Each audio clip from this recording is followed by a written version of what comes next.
You're watching a weekly CFD overview of global financial markets. The dollar weakened sharply against all major currencies but held steady on Tuesday as concerns over Hurricane Irma and North Korea continues to ease.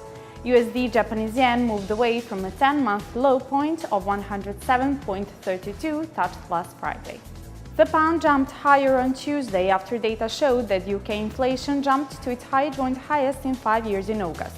British consumer prices in August rose by 2.9%. The British pound traded at $1.3277 on Tuesday afternoon, its highest in last 12 months. The euro strengthened significantly as the ECB decided at its policy meeting to unveil its bond stimulus plan in late October, while Eurozone GDP growth was revised upward. Last week, global stock markets continued higher, hitting an all-time high, with investors breathing a sigh of relief on Monday as North Korean fears eased and the worst-case scenario from Hurricane Irma looked to have been avoided. Asian shares hit their strongest level since late 2007. The United Nations Security Council voted on Monday to impose new sanctions on North Korea over its largest nuclear test. Investors continued to buy risk assets and sell havens like the Japanese yen, sovereign bonds, and gold.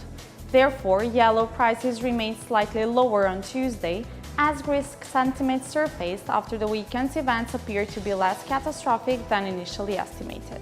Bitcoin and Ethereum, the world's two biggest cryptocurrencies by market cap, were higher on Tuesday, one day after selling off sharply on news that China banned individuals and organizations from raising funds through initial coin offerings.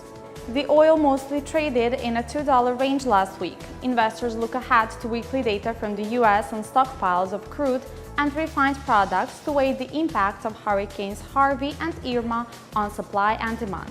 Saudi Arabian Energy Minister had talks with his Venezuelan and Kazakh counterparts about the possibility of extending supply cuts beyond March 2018.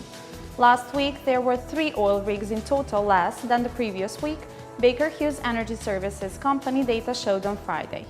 You are watching a weekly CFD overview of global financial markets.